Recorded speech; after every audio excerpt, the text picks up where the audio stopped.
Another person who has been speaking up about humanity is Sami Hamdi. And if you guys are not familiar with Sami Hamdi's story, and it is pretty bad, Sami Hamdi, I believe I'm saying it right, he is a British Muslim commentator who has had his visa revoked and was captured by ICE. Here is a Where was that? Where was he? Where was he taken into custody? So I believe he was in. I think he was in LA. Okay. I believe that's where he was captured. Okay.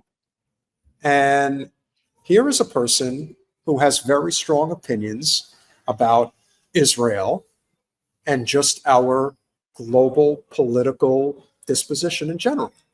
Here's a little snippet of what he had to say. They did not consent to the ceasefire. If you look at the signatories of that agreement and the like, they did not choose to be part of the guarantors. The guarantors are Turkey, Qatar, and Egypt. UAE and Saudi refused to put their signatures on that, indicating they did not see themselves as mediators. They did not want to be seen as mediators. And if they claim to have been mediators, why didn't they put their signatures down as guarantors? Why not? Why indeed? So what are the two? So who are the two Middle Eastern countries that didn't sign? Saudi Arabia and the UAE. Well, and right. What do they have in common, Jen? They're both our bitches. Business partners. Mm. And there's a lot of money to go around when you're talking the UAE. And let's also be more clear about Dubai. Dubai is a meeting place for the global elites. That is basically their go-to when it comes to their rendezvous. Like, where do we have them? We have them in Dubai. And Saudi Arabia, unlike Iran, is our bitch partner when it comes to the oil reserves. Hence why we're trying to take over Venezuela now. It's not going to happen. Anywho. Not unless you want World War III, that's what's coming. No. But here you have a man who's using his platform to call this out. So when the State Department finds out that this guy's in this country, what do you think they're going to do? ICE, go get him. Pretty simple, wouldn't you say? I don't know in terms of, like, is he from here? Well, no, he's from the UK, but he was here. Right, but he was here on a visa, and then they just revoked his visa and just kidnapped him. Of course. Yeah, insanity. Totally. So he's a UK, but he's a UK citizen. That's what I'm saying. Like, where's his national? Okay, yes. So UK, our friends. That's how you treat your friends. Well, look how Zioheld treats us. Remember, it was totally coincidental that they got him anyway. And take the credit for brokering that ceasefire agreement. It's because they did not want the ceasefire and they were upset about the ceasefire. Before that ceasefire was declared, there was a report, I think it was in Al Arabi or the like, which is a Qatari paper. But bear in mind, the Qataris don't want to provoke the UAE at this moment in time. So for this article to emerge at this time indicates that the Qataris felt that getting a ceasefire was more important than keeping the peace with the UAE, which it's been trying to do for ages despite the animosity. This article suggested that the UAE and Saudi Arabia were angry with Egypt and trying to pressure Sisi not to host the Sharm el-Sheikh conference. They were pressuring Sisi and telling him, what on earth are you doing? When we see that Hamas now is struggling in Gaza, let the Israelis continue doing what they're doing. Why are you so keen in order to see the ceasefire take place in Gaza? Okay, so I was going to bring up Egypt before the triad in the who are our sort of little fiefdom regions over there. It's Egypt, Saudi Arabia, and the UAE. And so we were, and so I'm like, okay, but the difference is that Egypt borders Gaza. Okay, so the difference is they're right there and they have a direct, connection to what's going on. So that is the difference between Egypt and Saudi Arabia and the UAE as far as what's going on in Gaza. Now, is Egypt, unlike Saudi Arabia, Egypt does not have the natural resources that Saudi Arabia does that we want. However, I get the impression that Egypt kind of doesn't want to be involved in any of this.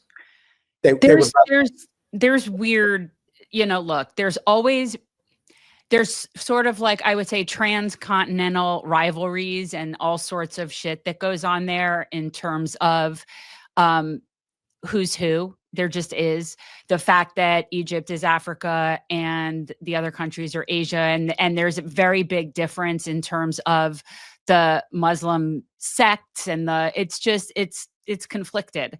But at the end of the day, all three of those countries are countries that we send a substantial amount of money to, or support in whatever way, or weapons, or whatever we give them to some extent. So Egypt is the second largest recipient of aid from us after Ziohel. So they're pretty beholden. Saudi and UAE are beholden for other reasons, like weapons and other things. But yeah. And I would also say that don't forget who Egypt's neighbor is. They don't want to end up like Libya. Well, and it's that, and they share a direct border, and they've been, on the front of dealing with trying to walk a fine line with being abused by Ziohel since 1948, and also being able to get aid from us and be in our good graces. So Egypt is in a precarious situation. It always is. We're so close to getting rid of Hamas and getting rid of these Islamist trends that exist amongst the Palestinians.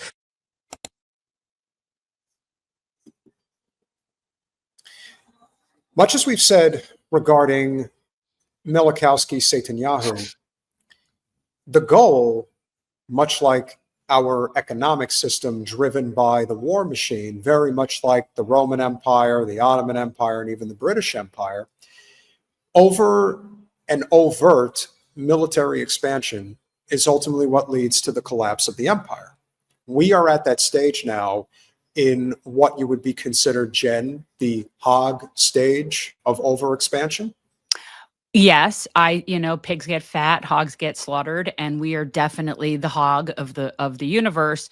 And there was a video that I watched recently that explained there are 7 stages to decline of empire, and this person examined Spanish Empire, British Empire, even Soviet Union, and then us. And when you look at all the similarities, it's very cyclical. And we are currently in stage 5 of decline of empire. And what stage 6 is loss of global currency. And that is coming. That is going to happen. And I think that's one of those things that doesn't get discussed in the regular universe, and people are going to be very ill prepared. But that will happen. Inevitably. If you're enjoying this conversation so far, before we bring in our esteemed guest, please make sure that you head over to patreon.com/revolutionary change. For as little as $5 a month, you can become a supporter of our small but mighty and growing channel. We just passed 82,000 subscribers. Ooh. Using how just this previous show we were at 81. So Jen, a little closer to that silver plaque. Closer to, but I wanted to tell you, so that last clip we put up definitely had to have been suppressed. Like something so went wrong with that number on that. I was just wondering, and then something totally changed in the studio.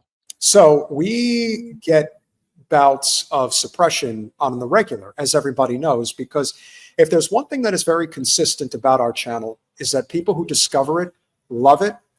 And we know that in general, people that are watching our clips are watching them because they want to watch them, not because it's being thrown in their face because we somehow hit the algorithm.